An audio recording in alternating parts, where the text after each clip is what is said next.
నేపాల్లో ఘోర ప్రమాదం చోటు చేసుకుంది. భారతీయులతో వెళ్తున్న ఒక బస్సు నదిలోకి దూసుకు వెళ్లడంతో ఘోర ప్రమాదం జరిగింది. ఆ ప్రమాదం జరిగే సమయంలో ఆ బస్సులో మొత్తం 40 మంది ఉన్నారు. 14 మంది స్పాట్లోనే చనిపోయినట్టుగా తెలుస్తోంది. 16 మందికి తీవ్ర గాయాలయ్యాయి. బస్సులో 40 మంది భారతీయులు ఉన్నారు. నేపాల్ పర్యటనకు వెళ్లారు.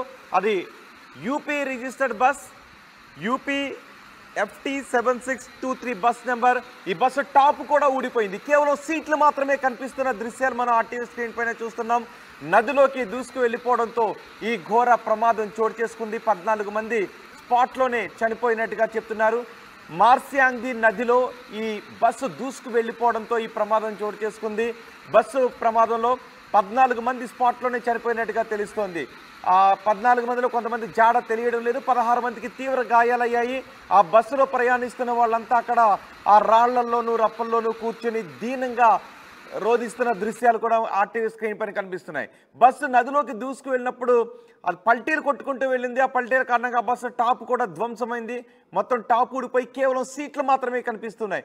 టాప్ మొత్తం ఊడిపోవడంతో కొంతమంది నదిలోకి డైరెక్ట్గా నదిలో పడిపోయారు. నదిలో కొట్టుకుని వెళ్ళిపోయారు. కొంతమంది తలలకు తీవ్ర గాయాలు కావడంతో స్పాట్లోనే చనిపోయినట్టుగా తెలుస్తోంది. ఈ బస్సు ప్రమాదం జరిగినప్పుడు ఒకవేళ ఆ బస్సు టాప్ ఊడిపోకుండా ఉండుంటే ఈ ప్రమాద తీవ్రత కొంత తగ్గి ఉండేది అని చెప్తున్నారు. మొత్తం బస్ టాప్ ఊడిపోవడంతో సీట్లు మాత్రమే అక్కడ కనిపిస్తున్నాయి. ఆ సీట్లలో ఉన్న వాళ్ళంతా చెల్లాచెదురుగా పడిపోయారు. ఆ రాళ్లలో పెద్ద పెద్ద బండరాళ్లలో పడిపోయారు. దీంతో ప్రమాద తీవ్రత ఎక్కువగా ఉంది. ఏకంగా 14 మంది చనిపోయిన ఘోర ప్రమాదం నేపాల్లో చోటు చేసుకుంది. ఆ బస్సులో ఉన్న వాళ్ళందరూ కూడా 40 మంది కూడా భారతీయులే. నేపాల్ పర్యటనకు వెళ్లారు. నేపాల్ పర్యటన సమయంలో అక్కడ మార్సియాంగి నది దగ్గర బస్సు అదుపు తప్పి నదిలోకి దూసుకు వెళ్ళిపోయింది. పల్టీలు కొట్టుకుంటూ బస్సు వెళ్ళిపోయింది. ఆ సమయంలో మొత్తం టాపు ఊడిపోవడంతో వాళ్ళంతా బస్సులో ఉన్న వాళ్ళంతా చెల్లాచెదురుగా అక్కడక్కడ పడిపోయారు. దీంతో కొంతమంది తలలకు గాయాలయ్యాయి. కొంతమంది నది లోపలికి పడిపోయినట్టుగా తెలుస్తోంది. గల్లంతైన వారి ఆచూకీ కోసం గాలింపు చర్యలు కొనసాగుతున్నాయి. ఉత్తరప్రదేశ్ ముఖ్యమంత్రి కూడా నేపాల్ అధికారులతో మాట్లాడుతున్నారు. పోలీస్ డిపార్ట్మెంట్ కూడా నేపాల్ అధికారులతో మాట్లాడుతోంది. ఇటు కేంద్ర ప్రభుత్వం కూడా ఈ ప్రమాదంపై ఆరా తీసి నేపాల్ ప్రభుత్వంతో సంప్రదింపులు జరుపుతున్నట్టుగా తెలుస్తోంది. భారీ వర్షాలతో సహాయక చర్యలకు అక్కడ కొంత ఆటంకం కలుగుతున్నట్టుగా తెలుస్తోంది. పోఖారా నుంచి కాఠ్మండుకు వెళుతూ ఉండగా ఈ ఘోర ప్రమాదం చోటు చేసుకుంది. నేపాల్లో జరిగిన ఘోర ప్రమాద దృశ్యాలు ఇప్పుడు మీరు ఆర్టీవీ స్క్రీన్ పైన చూస్తున్నారు. వెంటనే వారిని ఆసుపత్రికి తరలించారు. అటుగా వెళ్తున్న మిగిలిన ప్రయాణికులు, ఆ రూట్లో వెళ్తున్న వారందరూ కూడా హుటాహుటిన దిగి వాళ్ళందరినీ రక్షించే ప్రయత్నం చేశారు. దీంతో ఇంకొంత ప్రాణ నష్టాన్ని నివారించగలిగారు.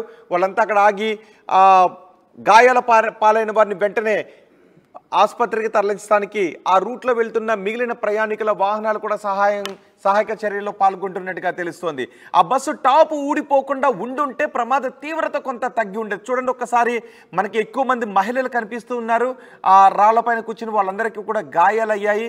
ఆ బస్సు నది వైపు దూసుకు వెళ్ళిపోతున్నప్పుడు ఎప్పుడైతే ఒక పల్టీ కొట్టి ఆ టాప్ ఎప్పుడైతే ఊడిపోయిందో ఆ సీట్లలో ఉన్న వాళ్ళంతా కూడా తలకిందులుగా కింద పడిపోయారు. దాంతో వాళ్ళ తలలకు ఎక్కువగా గాయాలు కావడంతో పెద్ద ప్రమాదం జరిగింది.